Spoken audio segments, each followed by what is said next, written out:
देखो हिंदी वर्णमाला की स्लाइड तैयार होगी। तो हिंदी वर्णमाला में कितने वर्ण हैं, कुल वर्ण कितने हैं? तो 52। अगर हिंदी वर्णमाला में कुल वर्णों की बात हो तो कितनी है? 52।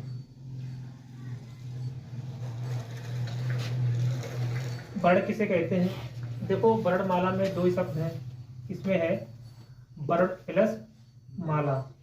वर्ण प्लस माला। किसी चीज को एक सही दिशा में स्थित कर देना, उसी को कहते हैं वर्णमाला। यानी वर्ण है, अक्षर कहिए इन्हें, चाहे वर्ण कहिए। तो सबसे जो छोटी धुन होती है उसी को वर्ण कहते हैं। ठीक है, जो सबसे छोटी धुन होती है, जिस चीज को हम बोलते चालते जो हमें आभास होता है, वही वर्ण है। तो वर्णों के व्यवस्थित समूह को वर्णमाला कहते हैं। वर्णों के व्यवस्थित समूह को ही हम क्या कहते हैं? वर्णमाला कहते हैं। वर्णों के प्रकार, वर्ण कितने प्रकार के होते हैं? तो वर्ण दो प्रकार के होते हैं। नंबर 1 स्वर और नंबर 2 व्यंजन। प्रश्न ऐसे ही पूछ लेगा कि वर्णों के कितने प्रकार होते हैं? तो 2 प्रकार होते हैं। ठीक है, तो उसमें दिया होगा ऑप्शन में 4, 3, 2, 1। ठीक है, तो कितने हैं? 2 वर्ण हैं। प्रकार हैं किसके? वर्णों के। वर्ण टोटल कितने हैं? 52 वर्ण या अक्षर। जहां पर अक्षर लिखा हो, जहां पर वर्ण दोनों आ जाए, तो सबसे पहले आपको वर्ण ही लगाना है, अक्षर को बाद में लगाएंगे ऑप्शन में। स्वरों की संख्या कितनी है? 11। स्वर कितने हैं? 11। व्यंजन की संख्या कितनी है? 39। तो व्यंजन कितने हैं? 39। कुल व्यंजन 39 हैं। अब देखिए स्वर के भी भेद हैं। स्वर के भेद हैं मात्रा के या उच्चारण के आधार पर। मात्रा के आधार पर पूछ सकता है, उच्चारण के आधार पर पूछ सकता है, या ऐसे ही पूछ सकता है कि स्वर के कितने भेद हैं। तो स्वर के भी कितने भेद हैं? 2 ही बताने हैं। स्वर के कितने भेद हैं? 2। देखो वर्णों के भी 2 भेद हैं, स्वरों के भी 2 भेद हैं। अब आइए कौन कौन से भेद हैं तो देखते हैं। मात्रा के आधार पर या उच्चारण के आधार पर, बोलने के आधार पर जो समय लगता है उसी को मात्रा कहते हैं। जो समय लगता है बोलने में वही मात्रा है। तो इसे कहते हैं हर्ष या लघु। हर्ष या लघु। कहेंगे कि कोई हर्ष स्वर बताओ या लघु स्वर कौन सा है, इसमें से कोई दिया होगा, इसमें से कोई दिया होगा, तो जो होगा या नहीं होगा उन्हें पहचानना है। तो ये चारों याद कर लेना। अब हर्ष या लघु स्वर कितने होते हैं? 4 होते हैं। बात समझिए, हर्ष या लघु स्वर कितने होते हैं? 4 होते हैं। दीर्घ स्वर कितने होते हैं? 7 होते हैं। वर्ण कितने होते हैं? 2 होते हैं। स्वर कितने प्रकार के होते हैं? 2 प्रकार के होते हैं। तो इसमें देखिए छोटा आ है, छोटी ई है, छोटू ऊ है और ई, ये किस प्रकार के हैं? ये हर्ष या लघु है, अर्थात इन्हें कहिए एक मात्रिक है। ये कैसे हैं? एक मात्रिक। इनमें सब में एक मात्रा होती है। ठीक है, एक मात्रा किसे कहते हैं? जिसमें बोलने में केवल एक मात्रिक समय लगे, उसे ही हम एक मात्रिक कहते हैं। याद हो जाएंगे चारों, ये तो पढ़े हैं छोटे से। दीर्घ स्वर या इन्हीं को कहते हैं गुरु। गुरु माने भी बड़ा होता है, दीर्घ माने भी बड़ा होता है। तो दीर्घ स्वर या गुरु स्वर कितने होते हैं? 7 होते हैं। कौन कौन से होते हैं? आ, ई, उ, ए, ऐ, ओ, औ। ये 7 होते हैं और इनके बोलने में 2 मात्राओं का समय लगता है, इसीलिए इन्हें कहते हैं द्विमात्रिक स्वर। ठीक है, इन्हीं को बोलते हैं मूल स्वर। लघु स्वरों को क्या बोलते हैं? मूल स्वर। इनको बोलते हैं संयुक्त स्वर या बनावटी स्वर या मिलावटी स्वर, क्योंकि ये 2 स्वरों के मिल से बनते हैं, तो इन्हें कहते हैं संयुक्त स्वर। ठीक है, तो इनकी संख्या होती है 7। अब पूछा जाए कि दीर्घ स्वर जो है उन्हें कितने भागों में बांटा गया है? तो उन्हें भी 2 भागों में बांटा गया है। कौन? मूल स्वर और संयुक्त स्वर में। मूल स्वर और संयुक्त स्वर में। तो मूल स्वर को इनको ही बोलते हैं एक प्रकार से सजातीय स्वर और विजातीय स्वर। तो मूल स्वरों को ही क्या कहते हैं? सजातीय स्वर। या इस प्रकार से पूछा जाए कि मूल स्वर को दूसरे किस नाम से जाना जाता है, तो सजातीय स्वर। मूल स्वरों की संख्या कितनी है? तो 3। मूल स्वर कितने हैं? 3। लघु स्वर कितने हैं? 4। दीर्घ स्वर कितने हैं? 2 नहीं 7। दीर्घ स्वर कितने हैं? 7। ये तो स्वर के भेद हैं 2। ठीक है, स्वर के भेद कितने हैं? 2। वर्णों के प्रकार कितने हैं? 2।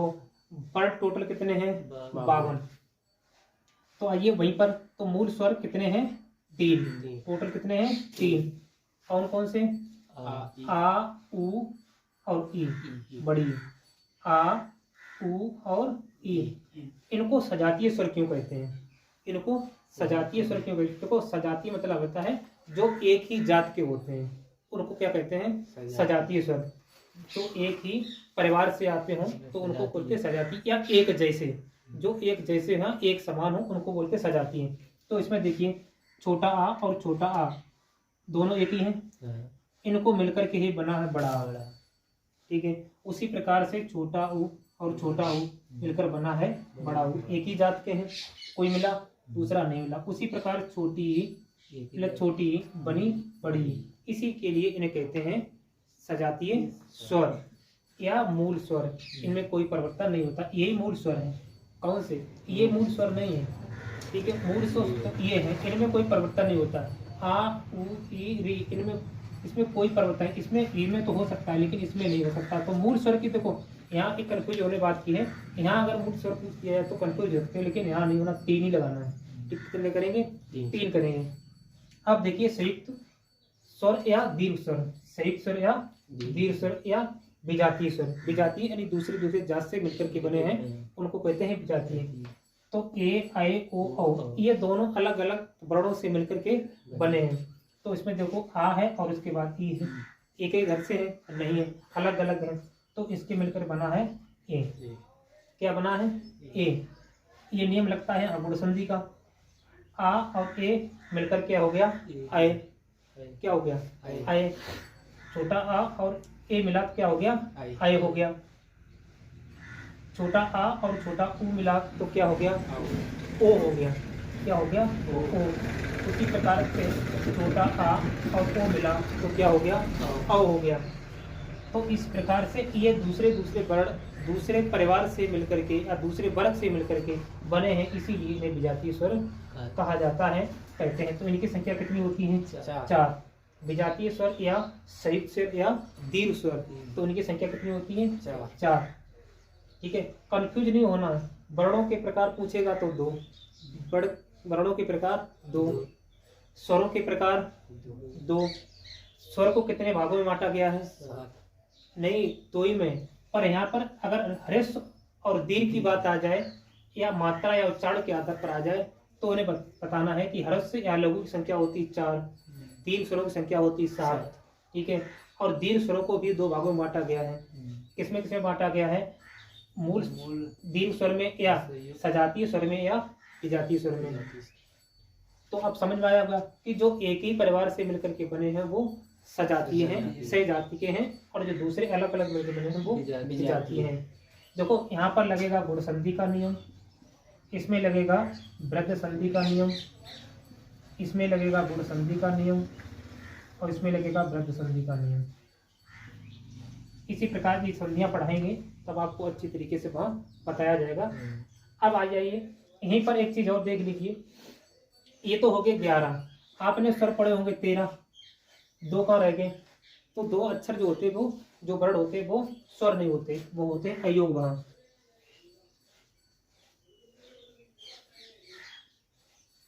अयोग भाग, इनकी संख्या होती 2, अंग और हाँ। इनकी संख्या कितनी होती है? 2 अंग और हाँ। ये क्या कहलाते हैं? अयोग भाग। ठीक है, इन्हें बोलने के उच्चारण के स्थान पर अलग अलग नामों से जाना जाता है। तो प्रश्न डायरेक्ट पूछ लेगा कि अयोग भाग की संख्या कितनी है, तो 2 है। या पूछ लिया जाएगा, इसमें रखा होगा कि एक इसमें से दे दिया जाएगा और इधर से उठाकर कोई एक दे दिया जाएगा और पूछ लिया जाएगा इसमें अयोग भाग बताइए। इसे उठाकर दे दिया जाएगा, बोलेगा अयो भाव बताइए।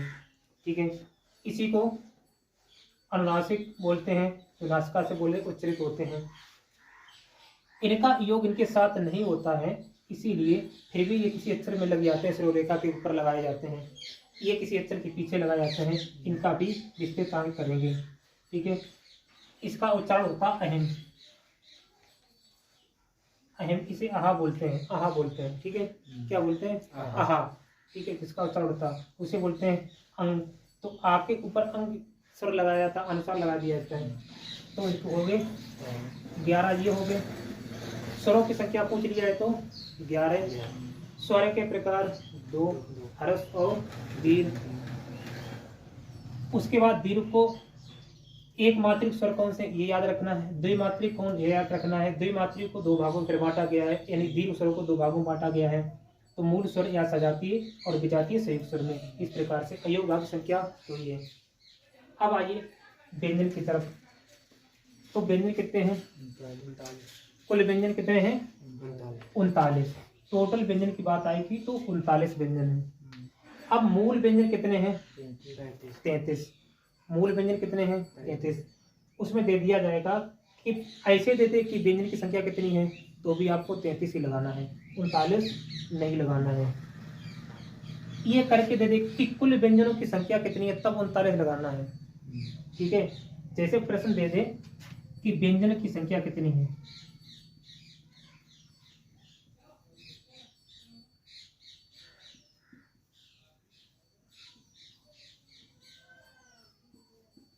कितनी है, ऑप्शन दे दे 25, ए, बी दे दिया 33, सी दे दिया 39 और डी दे दिया 52। समझ रहे? केवल दे दे कि व्यंजन की संख्या कितनी है, कि व्यंजनों की संख्या कितनी है, तो आपको क्या लगाना है? 33, ऑप्शन नंबर बी वाला। 52 नहीं लगाना है, 39 नहीं लगाना है। जब वो यहाँ लिखते कुल व्यंजनों की संख्या कितनी है, तब 39 लगानी है। ठीक है, अब यहाँ वर्ण पूछ ले कितने हैं, वर्ण पूछ ले तो आपको 52 लगाना। कुल वर्णों की संख्या कितनी है, तो 52 लगाना है। अब यहाँ पूछ ले स्पर्श व्यंजन कितने हैं, तो 25 लगाना है। स्पर्श व्यंजन पूछ ले तो 25, व्यंजन पूछ ले तो 33, कुल व्यंजन पूछ ले तो 39, वर्णों की संख्या या अक्षरों की संख्या पूछ ले तो 52। स्पर्श व्यंजन कितने हैं? 25। देखो इसलिए लिखा है कि तुम्हें क्वेश्चन बनाते समय ना लगे, याद करते समय लगे, इसीलिए अलग अलग लिखा हुआ है। अंतस्थ व्यंजन कितने हैं? 4। ऊष्म व्यंजन कितने हैं? संयुक्त व्यंजन कितने हैं? उत्क्षिप्त या द्विगुण व्यंजन कितने हैं? 2। अब इनको सबको देखते हैं कि 33 व्यंजन जो मूल व्यंजन है वो कौन से हैं, स्पर्श व्यंजन कौन से हैं, अंतस्थ व्यंजन कौन से हैं, ऊष्म व्यंजन कौन से हैं और संयुक्त व्यंजन कौन से हैं, उत्क्षिप्त या द्विगुण व्यंजन कौन से हैं, इनको देखते हैं। तो आ जाइए, मूल व्यंजन की बात कर रहे हैं, तो इनकी संख्या कितनी है? 33। कितनी है? 33। तो देखिए का से लेकर पा तक ये प्रत्येक वर्ग में, एक वर्ग में 5 वर्ण होते हैं। कितने होते हैं? 5। प्रत्येक वर्ग में का में भी 5 होंगे, चा में भी 5 होंगे, टा में भी 5, ता में भी 5 और पा में 5। 5 ही वर्ग हो गए, 5 ही 5 है। टोटल कर दीजिए 5 25। ये क्या हो गए? ये टोटल क्या हो गए? 25 वर्ण। और 25 वर्ण कौन से निकल के आ गए? स्पर्श व्यंजन। ठीक है, याद कर लिया, का से लेकर ये सभी कैसे? स्पर्श व्यंजन। ठीक है, अब इनको इनके नाम दिए गए हैं। एक तो स्पर्श व्यंजन हो गए, उसके बाद इनके बोलने के उच्चारण, तो इन्हें बोलते हैं कंठ से। का वर्ग वालों को, का वर्ग वालों किससे बोलते हैं? कंठ से। चा वर्ग वालों को तालु से, टा वर्ग वालों से मूर्धा से, ता वर्ग वालों को दंत से और पा वर्ग वालों को ओंठ से। बोल के देख लीजिए, इन्हें बोलेंगे का, तो ये कंठ जो है ये वाला हमारा हिस्सा चलेगा। ठीक है, चा बोलेंगे तो तालु, जीभ के ऊपर से टच होगा। टा बोलेंगे तो जीभ मुड़ करके जाएगी। ठीक है, मूर्धन मुड़ना ही इसे बोलते हैं। उसके बाद ता था दा बोलेंगे तो जीभ दांत से टकराएगी। पा बोलेंगे तो होठों की आकृति होगी। इसी प्रकार से सबको अलग अलग अभी विस्तृत रूपरेखा में आपको बताएंगे। उसके बाद आ जाइए अंतस्थ व्यंजन। तो अंतस्थ व्यंजन होते हैं 4, यार अलावा 4 ये अंतस्थ व्यंजन होते हैं। उसके बाद ऊष्म व्यंजन, तो इनकी भी संख्या 4 है। देखो अंतस्थ व्यंजन की संख्या 4, ऊष्म व्यंजन की संख्या 4 और संयुक्त व्यंजन की संख्या 4। तो इनको याद कर लीजिए कौन से ऊष्म है, कौन से अंतस्थ है और कौन से संयुक्त व्यंजन है। एक एक प्रश्न यहाँ से बन रहा है। उसके बाद उच्छिष्ट ध्वनियां, इनको बोलते हैं द्विगुण व्यंजन। ठीक है, क्या बोलते हैं?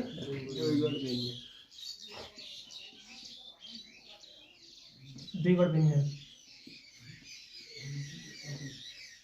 तो ये होते हैं धारा जिसके नीचे बिंदी लिखी होती है। ठीक है, इन्हें बोलते हैं द्विगुण। देखो यहाँ पर इनके नीचे बिंदी नहीं है। ठीक है, तो इनके नीचे बिंदी नहीं, ये ना समझना कि ये अक्षर यहाँ पर यानी पर इनके नीचे बिंदी है, इसीलिए ये 2 पेड़ बढ़ गए। ठीक है, उसके बाद ये बढ़ गए और उसके बाद इन टोटल कर लीजिए ये 25 हो गए। क्या 25 संख्या किसकी है? स्पर्श व्यंजन की। 4 संख्या किसकी है? किसकी है? 25 और 4 कितने हो गए? 29 और 4 कितने हो गए? 33। तो यहाँ तक व्यंजनों की संख्या 33 हो गई। क्या तक? यहाँ तक। ये सभी क्या है? मूल व्यंजन है। सा सा सा हा ये मूल व्यंजन है। देखो इन्हें अंतस्थ क्यों कहते हैं? ये इनकी कोई जगह निश्चित नहीं है, मन आता कहाँ से इनकी उच्चारण होते हैं। ऊष्म व्यंजन क्यों कहते हैं? क्योंकि इन अक्षरों को, इन वर्णों को बोलने में हमारी जीभ घर्षण करती है, ऊष्मा उत्पन्न होती है, इसीलिए इन्हें ऊष्म व्यंजन कहते हैं। ठीक है, संयुक्त व्यंजन कौन? ये जो अक्षर हैं, जो वर्ण हैं, ये 2 वर्णों के मेल से बने हुए हैं। चा त्रा ज्ञा स्र, 2 वर्णों के मेल से इनका निर्माण हुआ है। इनको भी आगे देखेंगे तब आपको बताएंगे कि ये छा का निर्माण किससे हुआ? का और सा से हुआ है। इसका त्रा का निर्माण किससे हुआ? ये ता और रा से हुआ है। ज्ञा का निर्माण किससे हुआ है? तो इन सभी वर्णों को देखेंगे। और ये उच्छिष्ट ध्वनियां या द्विगुण ध्वनियां इन्हीं विदेशी भाषा से लिए आई हुई हैं, तो इन्हें बोलते हैं ढा और ढा। इसीलिए टोटल संख्या कितनी होगी? 39 होगी। ये यहाँ से प्रश्न आपको निश्चित ही 1-2 मिलने वाले हैं। अब इनको सबको अलग से देखें किस प्रकार से ये उच्चरित होते हैं, किस प्रकार से बोले जाते हैं। मिलते हैं आगे।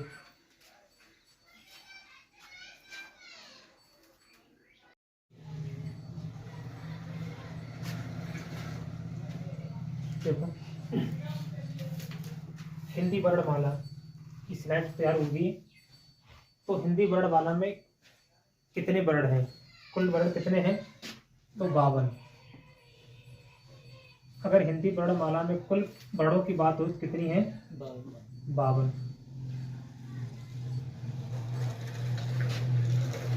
वर्ण किसे कहते हैं? देखो वर्णमाला में 2 शब्द हैं। इसमें है वर्ण प्लस माला। वर्ण प्लस माला। किसी चीज को एक सही दिशा में स्थित कर देना, उसी को कहते हैं वर्णमाला। यानी वर्ण है, अक्षर कहिए, इन्हें चाहे वर्ण कहिए। तो सबसे जो छोटी धुन होती है उसी को वर्ण कहते हैं। ठीक है, जो सबसे छोटी धुन होती है, जिस चीज को हम बोलते चालते जो हमें आभास होता है, वही वर्ण है। तो वर्णों के व्यवस्थित समूह को वर्णमाला कहते हैं। वर्णों के व्यवस्थित समूह को ही हम क्या कहते हैं? वर्णमाला कहते हैं। वर्णों के प्रकार, वर्ण कितने प्रकार के होते हैं? तो वर्ण 2 प्रकार के होते हैं। नंबर 1 स्वर और नंबर 2 व्यंजन। प्रश्न ऐसे ही पूछ लेगा कि वर्णों के कितने प्रकार होते हैं? तो 2 प्रकार होते हैं। ठीक है, तो उसमें दिया होगा ऑप्शन में 4, 3, 2, 1। ठीक है, तो कितने हैं? 2 वर्ण हैं। प्रकार हैं किसके, वर्णों के। वर्ण टोटल कितने हैं, 52 वर्ण या अक्षर। जहां पर अक्षर लिखा हो, जहां पर वर्ण दोनों आ जाए तो सबसे पहले आपको वर्ण ही लगाना है, अक्षर को बाद में लगाएंगे ऑप्शन में। स्वरों की संख्या कितनी है, 11। स्वर कितने हैं, 11। व्यंजन की संख्या कितनी है, 39। तो व्यंजन कितने हैं, 39। कुल व्यंजन 39 है। अब देखिए स्वर के भी भेद हैं, स्वर के भेद हैं मात्रा के या उच्चारण के आधार पर। मात्रा के आधार पूछ सकता है, उच्चारण के आधार पर पूछ सकता है, या ऐसे ही पूछ सकता है कि स्वर के कितने भेद हैं। तो स्वर के भी कितने भेद हैं, 2 ही बताने हैं। स्वर के कितने भेद हैं, 2। देखो वर्णों के भी 2 भेद हैं, स्वरों के भी 2 भेद हैं। अब आइए कौन कौन से भेद हैं तो देखते हैं। मात्रा के आधार पर या उच्चारण के आधार पर, बोलने के आधार पर जो समय लगता है उसी को मात्रा कहते हैं। जो समय लगता है बोलने में वही मात्रा है। तो इसे कहते हैं हर्ष या लघु। हर्ष या लघु। कहेंगे कि कोई हर्ष स्वर बताओ या लघु स्वर कौन सा है, इसमें से कोई दिया होगा, इसमें से कोई दिया होगा, तो जो होगा या नहीं होगा उन्हें पहचानना है। तो ये चारों याद कर लेना। अब हर्ष या लघु स्वर कितने होते हैं, 4 होते हैं। बात समझिए, हर्ष या लघु स्वर कितने होते हैं, 4 होते हैं। दीर्घ स्वर कितने होते हैं, 7 होते हैं। वर्ण कितने होते हैं, 2 होते हैं। स्वर कितने प्रकार के होते हैं, 2 प्रकार के होते हैं। तो इसमें देखिए छोटा आ है, छोटी ई है, छोटू ऊ है और ई, ये किस प्रकार के हैं, ये हर्ष या लघु है, अर्थात इन्हें कहिए एक मात्रिक है। ये कैसे हैं, एक मात्रिक। इनमें सब में एक मात्रा होती है, ठीक है। एक मात्रा किसे कहते हैं, जिसमें बोलने में केवल एक मात्रिक समय लगे उसे ही हम एक मात्रिक कहते हैं। याद हो जाएंगे चारों, ये तो पढ़े छोटे से। दीर्घ स्वर या इन्हीं को कहते हैं गुरु। गुरु माने भी बड़ा होता है, दीर्घ माने भी बड़ा होता है। तो दीर्घ स्वर या गुरु स्वर कितने होते हैं, 7 होते हैं। कौन कौन से होते हैं, आ ई उ ए ऐ ओ औ, ये 7 होते हैं। और इनके बोलने में 2 मात्राओं का समय लगता है, इसीलिए इन्हें कहते हैं द्विमात्रिक स्वर, ठीक है। इन्हीं को बोलते हैं मूल स्वर। लघु स्वरों को क्या बोलते हैं, मूल स्वर। इनको बोलते हैं संयुक्त स्वर या बनावटी स्वर या मिलावटी स्वर, क्योंकि ये 2 स्वरों के मिल से बनते हैं तो इन्हें कहते हैं संयुक्त स्वर, ठीक है। तो इनकी संख्या होती है 7। अब पूछा जाए कि दीर्घ स्वर जो है उन्हें कितने भागों में बांटा गया है, तो उन्हें भी 2 भागों में बांटा गया है। कौन, मूल स्वर और संयुक्त स्वर में। मूल स्वर और संयुक्त स्वर में। तो मूल स्वर को इनको ही बोलते हैं एक प्रकार से सजातीय स्वर और विजातीय स्वर। तो मूल स्वरों को ही क्या कहते हैं, सजातीय स्वर। या इस प्रकार से पूछा जाए कि मूल स्वर को दूसरे किस नाम से जाना जाता है, तो सजातीय स्वर। मूल स्वरों की संख्या कितनी है, तो 3। मूल स्वर कितने हैं, 3। लघु स्वर कितने हैं, 4। दीर्घ स्वर कितने हैं, 2 नहीं 7। दीर्घ स्वर कितने हैं, 7। ये तो स्वर के भेद हैं 2, ठीक है। स्वर के भेद कितने हैं, 2। वर्णों के प्रकार कितने हैं, 2। वर्ण टोटल कितने हैं, 52। तो आइए वहीं पर, तो मूल स्वर कितने हैं, 3। टोटल कितने हैं, 3। कौन कौन से, आ उ और ई, बड़ी आ उ और ई। इनको सजातीय स्वर क्यों कहते हैं, इनको सजातीय स्वर क्यों कहते हैं। देखो सजातीय मतलब होता है जो एक ही जात के होते हैं, उनको क्या कहते हैं, सजातीय स्वर। जो एक ही परिवार से आते हों तो उनको बोलते सजाती, या एक जैसे, जो एक जैसे हैं, एक समान हो, उनको बोलते सजाती हैं। तो इसमें देखिए छोटा आ और छोटा आ दोनों एक ही हैं, इनको मिलकर के ही बना है बड़ा आ, ठीक है। उसी प्रकार से छोटा ऊ और छोटा ऊ मिलकर बना है बड़ा ऊ, एक ही जात के हैं, कोई मिला दूसरा नहीं मिला। उसी प्रकार छोटी छोटी बनी बड़ी, इसी के लिए इन्हें कहते हैं सजातीय स्वर या मूल स्वर। इनमें कोई परिवर्तन नहीं होता, यही मूल स्वर है। कौन से? ये मूल स्वर नहीं है, ठीक है। मूल स्वर ये है, इनमें कोई परिवर्तन नहीं होता। आ, उ, ई, री, इनमें इसमें कोई परिवर्तन है। इसमें ई में तो हो सकता है लेकिन इसमें नहीं हो सकता। तो मूल स्वर की देखो यहाँ की कंफ्यूज होने बात की है। यहाँ अगर मूल स्वर पूछ किया है तो कंफ्यूज होते हैं, लेकिन यहाँ नहीं होना, 3 ही लगाना है। कितने करेंगे? 3 करेंगे। अब देखिए संयुक्त स्वर या दीर्घ स्वर, संयुक्त स्वर या दीर्घ स्वर या विजातीय स्वर। विजातीय यानी दूसरे जात से मिलकर के बने हैं, उनको कहते हैं विजातीय। तो ए, आई, ओ, औ ये दोनों अलग अलग वर्णों से मिलकर के बने हैं। तो इसमें देखो आ है और उसके बाद ई है, एक ही घर से है नहीं है, अलग अलग है। तो इसके मिलकर बना है ए। क्या बना है? ए। ये नियम लगता है अगुण संधि का।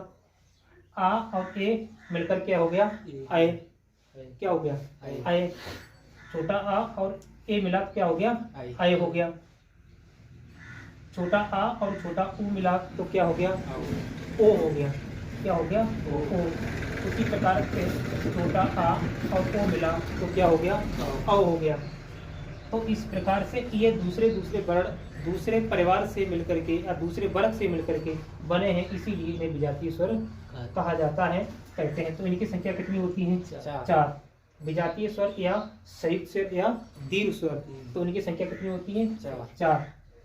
ठीक है। कंफ्यूज नहीं होना। वर्णों के प्रकार पूछेगा तो 2, वर्णों के प्रकार 2, स्वरों के प्रकार 2। स्वर को कितने भागों में बांटा गया है? 7। नहीं, 2 ही में। पर यहाँ पर अगर ह्रस्व और दीर्घ की बात आ जाए या मात्रा या उच्चारण के आधार पर आ जाए तो उन्हें बताना है कि ह्रस्व या लघु की संख्या होती 4, दीर्घ स्वरों की संख्या होती 7। ठीक है। और दीर्घ स्वरों को भी 2 भागों में बांटा गया है। किसमें बांटा गया है?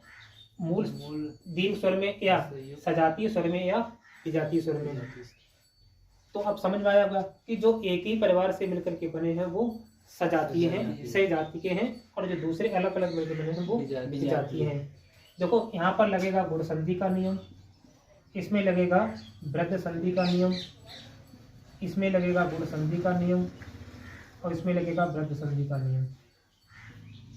इसी प्रकार की संधियां पढ़ाएंगे तब आपको अच्छी तरीके से वह बताया जाएगा। अब आ जाइए यहीं पर एक चीज और देख लीजिए। ये तो हो गए 11, आपने स्वर पढ़े होंगे 13, 2 का रह गए। तो 2 अक्षर जो होते वो जो वर्ण होते वो स्वर नहीं होते, वो होते अयोग भाग।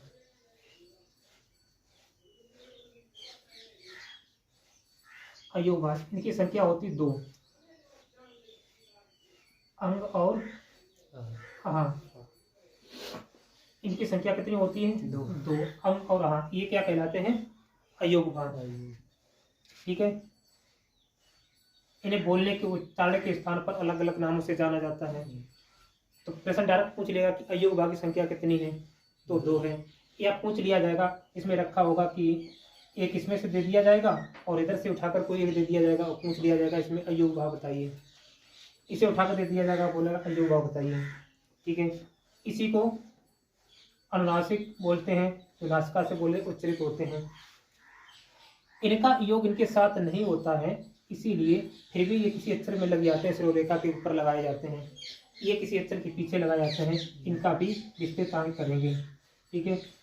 इसका उच्चारण होता अहम, अहम, इसे आहा बोलते हैं, आहा बोलते हैं। ठीक है। क्या बोलते हैं? आहा। ठीक है। किसका उच्चारण होता है उसे बोलते हैं अंग। तो आपके ऊपर अंग स्वर लगाया जाता है, अनुसार लगा दिया जाता है। तो इसको हो गए 11, ये हो गए। स्वरों की संख्या पूछ लिया है तो 11। स्वर के प्रकार 2, ह्रस्व और दीर्घ। उसके बाद दीर्घ को एक मात्रिक स्वर कौन से, ये याद रखना है। द्विमात्रिक कौन, ये याद रखना है। द्विमात्रिक को 2 भागों में बांटा गया है, यानी दीर्घ स्वरों को 2 भागों में बांटा गया है। तो मूल स्वर या सजातीय और विजातीय संयुक्त स्वर में इस प्रकार से अयोग भाग संख्या हुई है। अब आइए व्यंजन की तरफ। तो व्यंजन कितने हैं? कुल व्यंजन कितने हैं? 39। टोटल व्यंजन की बात आएगी तो 39 व्यंजन है। अब मूल व्यंजन कितने हैं? 33। मूल व्यंजन कितने हैं? 33। उसमें दे दिया जाएगा कि ऐसे दे दे कि व्यंजन की संख्या कितनी है, तो भी आपको 33 ही लगाना है, 39 नहीं लगाना है। ये करके दे दे कि कुल व्यंजनों की संख्या कितनी है, तब 39 लगाना है। ठीक है। जैसे प्रश्न दे दे कि व्यंजन की संख्या कितनी है।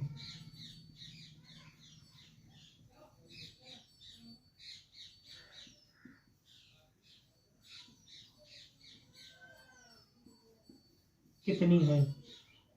ऑप्शन दे दे 25, ए, बी दे दिया 33, सी दे दिया 39 और डी दे दिया 52। समझ आ रहे हैं? केवल देते कि व्यंजन की संख्या कितनी है, कि व्यंजनों की संख्या कितनी है। तो आपको क्या लगाना है 33, ऑप्शन नंबर बी वाला। 52 नहीं लगाना है, 39 नहीं लगाना है। जब वो यहाँ लिखते कुल व्यंजनों की संख्या कितनी है तब 39 लगानी है। ठीक है। अब यहाँ वर्ण पूछ ले कितने हैं, वर्ण पूछ ले तो आपको 52 लगाना। कुल वर्णों की संख्या कितनी है तो 52 लगाना है। अब यहाँ पूछ ले स्पर्श व्यंजन कितने हैं तो 25 लगाना है। स्पर्श व्यंजन पूछ ले तो 25, व्यंजन पूछ ले तो 33, कुल व्यंजन पूछ ले तो 39, वर्णों की संख्या या अक्षरों की संख्या पूछ ले तो 52। स्पर्श व्यंजन कितने हैं 25। देखो इसलिए लिखा है कि तुम्हें क्वेश्चन बनाते समय ना लगे, याद करते समय लगे, इसलिए अलग अलग लिखा हुआ है। अंतस्थ व्यंजन कितने हैं 4, ऊष्म व्यंजन कितने हैं 4, संयुक्त व्यंजन कितने हैं, उत्क्षिप्त या द्विगुण व्यंजन कितने हैं 2। अब इनको सबको देखते हैं कि 33 व्यंजन जो मूल व्यंजन है वो कौन से हैं, स्पर्श व्यंजन कौन से हैं, अंतस्थ व्यंजन कौन से हैं, ऊष्म व्यंजन कौन से हैं और संयुक्त व्यंजन कौन से हैं, उत्क्षिप्त या द्विगुण व्यंजन कौन से हैं, इनको देखते हैं। तो आ जाइए, मूल व्यंजन की बात कर रहे हैं तो इनकी संख्या कितनी है 33। कितनी है 33। तो देखिए का से लेकर पा तक ये प्रत्येक वर्ग में, एक वर्ग में 5 वर्ण होते हैं। कितने होते हैं 5 प्रत्येक वर्ग में। का में भी 5 होंगे, चा में भी 5 होंगे, टा में भी 5, ता में भी 5 और पा में 5। 5 ही वर्ग हो गए, 5 ही 5 है, टोटल कर दीजिए 5 25। ये क्या हो गए, ये टोटल क्या हो गए 25 वर्ण। और 25 वर्ण कौन से निकल के आ गए स्पर्श व्यंजन। ठीक है, याद करना का से लेकर ये सभी कैसे स्पर्श व्यंजन। ठीक है। अब इनको इनके नाम दिए गए हैं। एक तो स्पर्श व्यंजन हो गए, उसके बाद इनके बोलने के उच्चारण, तो इन्हें बोलते हैं कंठ से। का वर्ग वाले को, का वर्ग वालों किससे बोलते हैं कंठ से। चा वर्ग वालों को तालु से, ता वर्ग वालों से मूर्धा से, ता वर्ग वालों को दंत से और पा वर्ग वालों को ओंठ से। बोल के देख लीजिए, इन्हें बोलेंगे का, तो ये कंठ जो है ये वाला हमारा हिस्सा चलेगा। ठीक है। चा बोलेंगे तो तालु, जीभ के ऊपर से टच होगा। टा बोलेंगे तो जीभ मुड़ करके जाएगी। ठीक है, मूर्धन मुड़ना ही इसे बोलते हैं। उसके बाद ता था दा बोलेंगे तो जीभ दांत से टकराएगी। पा बोलेंगे तो होठों की आकृति होगी। इसी प्रकार से सबको अलग अलग अभी विस्तृत रूपरेखा में आपको बताएंगे। उसके बाद आ जाइए अंतस्थ व्यंजन। तो अंतस्थ व्यंजन होते हैं 4, यार अलावा 4 ये अंतस्थ व्यंजन होते हैं। उसके बाद ऊष्म व्यंजन, तो इनकी भी संख्या 4 है। देखो अंतस्थ व्यंजन की संख्या 4, ऊष्म व्यंजन की संख्या 4 और संयुक्त व्यंजन की संख्या 4। तो इनको याद कर लीजिए कौन से ऊष्म है, कौन से अंतस्थ है और कौन से संयुक्त व्यंजन है। एक एक प्रश्न यहाँ से बन रहा है। उसके बाद उत्क्षिप्त ध्वनियां, इनको बोलते हैं द्विगुण व्यंजन। ठीक है, क्या बोलते हैं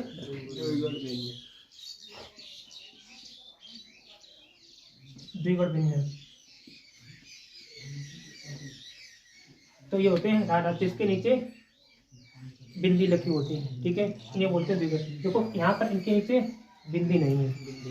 ठीक है, तो इनके नीचे बिंदी नहीं, ये ना समझना कि ये अक्षर यहाँ पर यहाँ नहीं, पर इनके नीचे बिंदी है, इसीलिए ये 2 पेड़ बढ़ गए। ठीक है, उसके बाद ये बढ़ गए और उसके बाद इन टोटल कर लीजिए 25 हो गए। क्या 25 संख्या किसकी है स्पर्श व्यंजन की। 4 संख्या किसकी है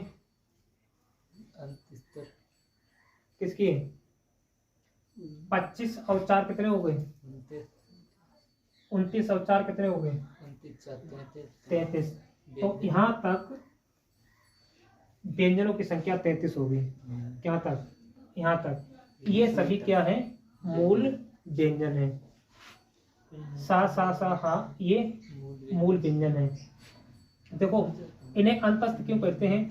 ये इनकी कोई जगह निश्चित नहीं है, मन आता तहाँ से इनकी उच्चारण होते हैं। ऊष्म व्यंजन क्यों कहते हैं? क्योंकि इन अक्षरों को, इन वर्णों को बोलने में हमारी जीभ घर्षण करती है, ऊष्मा उत्पन्न होती है, इसीलिए इन्हें ऊष्म व्यंजन कहते हैं। ठीक है। संयुक्त व्यंजन कौन? ये जो अक्षर हैं, जो वर्ण हैं, ये दो वर्णों के मेल से बने हुए हैं। चा त्रा ज्ञा स्र, दो वर्णों के मेल से इनका निर्माण हुआ है। इनको भी आगे देखेंगे तब आपको बताएंगे कि ये छा का निर्माण किससे हुआ? का और सा से हुआ है। इसका त्रा का निर्माण किससे हुआ? ये ता और रा से हुआ है। ज्ञा का निर्माण किससे हुआ है? तो इन सभी वर्णों को देखेंगे। और ये उच्छिष्ट ध्वनियाँ या द्विगुण ध्वनियाँ इन्हीं विदेशी भाषा से लिए आई हुई हैं, तो इन्हें बोलते हैं ढा और ढा। इसीलिए टोटल संख्या कितनी होगी? 39 होगी।